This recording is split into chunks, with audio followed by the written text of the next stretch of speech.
So I'm going to deliver my sermon a little bit strange today. I felt a little lightheaded at the first worship service. I'm doing much better. But I don't want to do a reenact of the Jairus' daughter thing here. So I just want to stay put. And don't worry, I am definitely feeling better. But I did not take proper care of myself this morning in breakfast and things. So we're talking about time being different in heaven, or really, what is it like at all? There was this really wealthy man who thought that he was going to live on this planet forever. Not live in heaven forever, just be here forever. So he held on to absolutely everything that he had. He was very stingy, didn't want to help anybody out. He just thought, I need more and more to keep going. Well, of course, then after living this rather stingy existence, he did eventually die and wound up in heaven. And as the story goes, he was met at the pearly gates by St. Peter, who led him down these beautiful golden streets. And they passed mansion after mansion, beautiful mansions. They got to the end of the street and stopped in front of this rundown shack. Now the man asked St. Peter, why would I get this shack when there are all these beautiful mansions on these golden streets where I could live? And St. Peter replied, hey there, I did the best with the money you sent us. Now, obviously, sometimes we can be afraid even of being generous, of helping other people, because we think we need so much more until we die. But we have to remember today, as we discuss what it means to live forever, is that we're not going to live forever on earth, we're going to live forever in heaven. And so we can be helpful, we can be there to help other people, and God will provide for us here on earth. Of course, it's wise to invest well and save, but we still want to do it with an eye of being there to help our neighbors. But when we think about this, like, what is time really like? It is not going to be like that here on earth. Time is so different, and really in a lot of ways irrelevant when we talk about eternity, which of course is very difficult to get our minds wrapped around because we now are bound by time. And how do we have our minds that are bound by time really think about what it would be to be timeless? So when we think about heaven, we might think that, aside from some of the obvious things, like no death, no pain, no sadness, all of those things, no more tears, that everything else just kind of plays out as usual, including time. But when we die, we are no longer bound by it. I used to be terrified as a child when I thought about this concept of boundlessness. I mean, if you don't have time, how do you have goals? Of course, our purpose is to love and serve the Lord, to worship God, to be there around the throne with our loved ones. But it just seems a little open-ended in a way. I worried that it would be boring. We'd just be floating around on clouds, maybe trying to learn the harp. Harp is fun, but maybe that was the only instrument there in the way I was looking at it. And don't worry, I'm sure there are drums and other things too. Just listening to elevator music all the time. But right there, that phrase, all the time, gets to the point. When we are in heaven, we are in eternity. Time is not the same. It is a constraint of earth and of creation. So to talk about this, what does eternity feel like? I mean, what would really be that feeling after we die? Well, let's first consider the gospel reading we had today about Jesus raising Jairus' daughter from the dead. Jesus was walking through a crowd when this man named Jairus, a ruler of the synagogue, came and fell at Jesus' feet, pleaded with him to come to his house because his only daughter, a 12-year-old girl, was dying.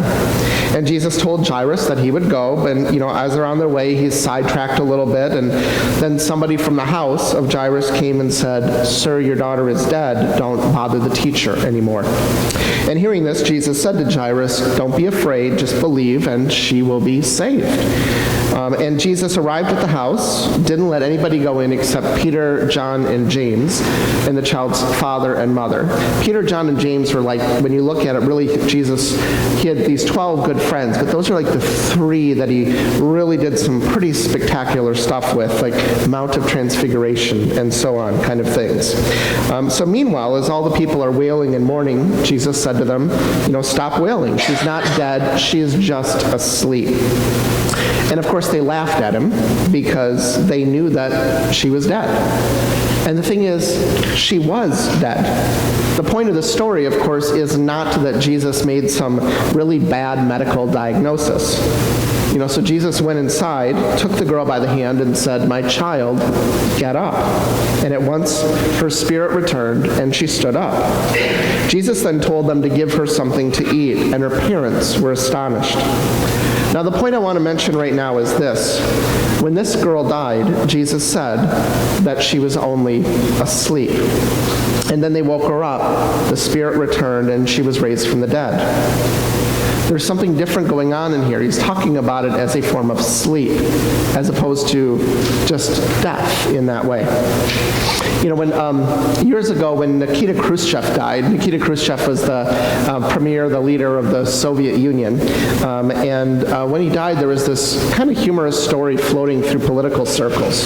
The Communist Party that had shoved Khrushchev out of office were very uncomfortable with burying his body on Soviet soil because they didn't want there to be a shrine and didn't want his memory to continue. He was eventually buried in Moscow, though, but they were trying to find another way to do this. And so they actually called President Richard Nixon and asked if the United States, imagine what this would have been like if the United States would have allowed for the burial of the Soviet leader on this soil. Now, Nixon declined. He had some other problems going on. This thing called Watergate was happening, so he couldn't really roll the dice with the Soviet leader's body. But then the Soviet leaders contacted Golda Meir, who was the prime minister of Israel. And she actually was agreeable to the idea, but added at the end of the conversation, "I must warn you, this country has the world's highest resurrection rate."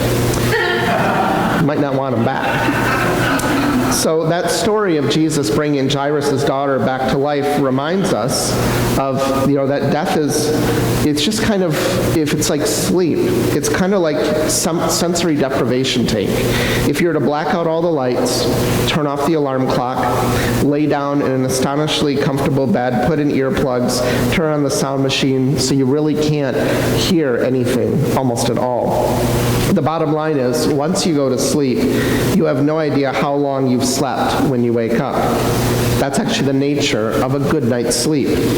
It feels like no time has passed from the moment we go to sleep to the moment that we wake up. Once we die, immediately then, it's the same way, immediately, our next conscious state is that resurrected state. We are no longer bound by time.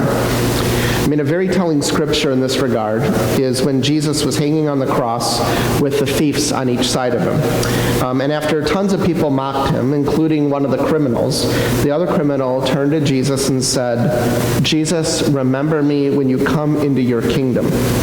And then Jesus looked at this compassionate criminal with an overwhelming gesture of compassion himself and said, "Today you will be with me in paradise." Not someday, today you will be with me in paradise. Now, given what Jesus said, it's difficult to imagine anything other than that the criminal experienced being with Jesus in heaven the very moment after he took his last breath. And the implication is that this is the experience for each and every one of us after we die. When we are saved by God's grace through faith in Jesus Christ, we live and we die, and we experience like that, being there, no matter how long our physical bodies have actually been asleep for that time. And actually, since we're on this topic, let's make a few observations on the time that we experience right now. Because actually how we experience time right now is really not as grounded in reality as we think. We're going to take a little bit of a deep scientific dive on this for a moment. Time is a tricky thing to really define. The most challenging aspect of time as we know it on Earth is that there is little evidence that it actually exists as the way we experience it as human beings. For example, scientists have not been able to prove that the concept of now actually exists. There's the future, there's the past, but you can't measure all the way down and grab now. You can't actually put a finger on it because time can keep getting divided up to past and future even more. In fact, so there's evidence that points to the contrary. The other great challenge in understanding time is that physics is increasingly pointing to the possibility that what we call the past, present, and future simultaneously exist. What we experience as the forward motion of time, the moving of the past to the future, may actually in some ways be a construct of the human mind. Because after all, if for every action there is an equal and opposite reaction, then time could actually go in the absolute opposite direction than we're experiencing it right now. The shattered egg could come together and fly up and land into our hands, even though we don't see that ever happen. Einstein himself actually said that, quote, "The distinction between past, present, and future is only an illusion, however persistent." Or as the physicist Brian Greene put it, it is as though our minds provide the projector light, so that moments come to life when they are illuminated by the power of consciousness. The flowing sensation from one moment to the next arises from our conscious recognition of change in our thoughts, feelings, and perceptions.